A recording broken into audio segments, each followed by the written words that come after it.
မလေး နင်းခေါ်ရဲဆိုလို့လေ အေးဟုတ်တယ်အခုလောလောဆယ်တို့ရရနေ့ဒီကိုရောက်တော့မလို့ဒီမလေးကိုအန်ပေါင်းပေးချင်လို့ပါ ဟေးအန်ပေါင်းရပြီဒါဆိုရင်ဒီအန်ပေါင်းကိုလေဘာလို့ပေးကြလဲဆိုတာလေရော အန်ပေါင်းပေးတာပိုက်ဆံတဲ့အန်ပေါင်းပေးဖို့ဟိုစိတ်ကောင်းစေတနာရှိတယ်လေကံကောင်းပါစေလို့လေအနေအသေးပဲရှိတယ် အဲ့ဒါဆိုရင်ဒီအန်မောင်းရဲ့သူ့ရဲ့တမိုင်းကြောင်းလေးရှိလားအဲ့လိုမျိုးတရုပ်ရိုးရရှိ တော့ရှိတမိုင်းကြောင်းတော့ကြာပြီပဲပြီးတော့ဒီနေ့ကျမကပုံပင်တစ်ခုကိုပြောပြပေးခြင်းပါတယ် ဩပုံမြင်လေးနဲ့ရှိရလား ချောင်းစရာကောင်းတယ်ကြားချင်ပါ ဒါစိတ်ဝင်စားတာကြီး โอเคကိုရှိတုံးကလေဆွေလို့ခေါ်တဲ့မိစားတစ်ကောင်ရှိတယ်သူကအကျော်ညမှာလေအကျော်ညမှာအဲ့တဲ့ကလေးရဲ့ကောင်းကိုကင်ပြီးကလေးကဖျားနာကြတယ်မိပါတော့ကဘာဘယ်လိုလုပ်မလဲမသိဘူးဒါမဲ့တရက်မှာကလေးတယောက်ကသူကအကျွေစိတ်ရှိပြားနဲ့စိတ်ကူနေနဲ့စော့တယ်စော့ပြီးသူကကောင်းအောင်မှာထားတယ်တန်းအိတ်သွားတယ်ဒီညမှာဒီဆွေလို့ခေါ်တဲ့မိစားသူ့ရဲ့ကောင်းကိုလာကင်တယ်ဒါပေမဲ့လေအရင်ထူးဆန်းတာကဒီဆွေလို့ခေါ်တဲ့မိစားကအနီအောင်စာအိတ်ကိုတကယ်ဒါကြောက်တယ် မြောင်ဆိုင်ကိုကြောက်တာ ဟုတ်တယ်ကလေးရဲ့ကောင်းကိုမကင်ဘဲနဲ့လှန်သွားတယ်အဲ့ဒါကြောင့်နောက်ဆက်လက်ပြီးလူကြီးတော့ကဒီဆွေကိုရှောင်ဖို့ကလေးကိုကာကွယ်ဖို့အကျော်ညမှာ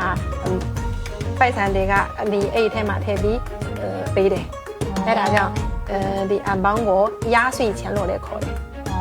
အဲ့ဒါကြောင့်မြင်းနဲ့စာအိတ်လေးရအနီရောင်လေးဖြစ်နေတာ ဟုတ်တယ် ဒါဆိုရင်လေအဲ့ဒီစာအိတ်ထဲမှာပေးရဲ့အရေးအတွက်နံပါတ်အနေနဲ့ပေါ့နော်ကဏ္ဍအနေနဲ့အဲ့လိုဘယ်လိုသတ်မှတ်ပြီးပေးရလဲအဲ့လိုမျိုးရှိ စောစောသိချင်လား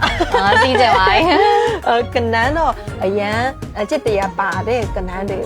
ထည့်ရမှာပေါ့ဥပမာ6ရှိ600ရှိ6ထောင်800 8ထောင်တကယ်များချင်ရင်6တောင်း8တောင်းကုန်ပေးလို့ရပါတယ်6ဆိုတာတရုတ်လို့ဆိုရင်6လေကျမတို့ရဲ့တရုတ်စကားထဲမှာစကားပုံတစ်ခုရှိတယ်6大顺ဆိုတာ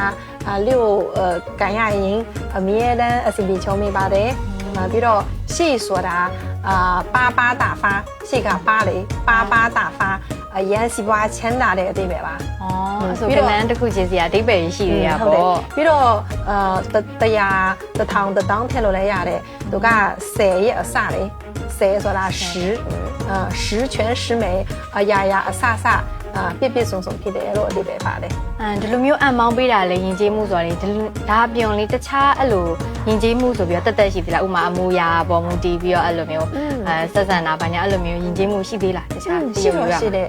ကျမငယ်ငယ်တုန်းကလေဖိုးဖိုးဖွားရဲ့အမောင်းကိုပါလဲခံကျင်တဲ့အခါဒူးထောက်တယ်ဒူးထောက်ပြီးတော့တယ်ရင်းရနဲ့နဲ့ရှင်းရဟောလို့ဒူးထောက်တယ် ရိုးသေးရပါပေါ့ ဟုတ်တယ်ဒါပေမဲ့အခုခေတ်လေ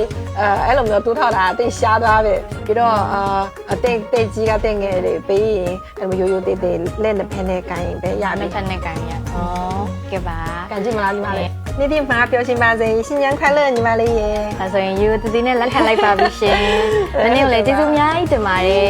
မနေ့လည်းဒီနှစ်သစ်ကနေစပြီးတော့မိစ္ဆာဆွေရန်ကနေကင်းဝေးပြီးတော့စီးပွားလက်လာပါတွေအများကြီးတိုးတက်ပါစေလို့ညီမလည်းဆုတောင်းပေးလိုက်ပါရနော် တော်တော်ပြောတတ်တယ်နော်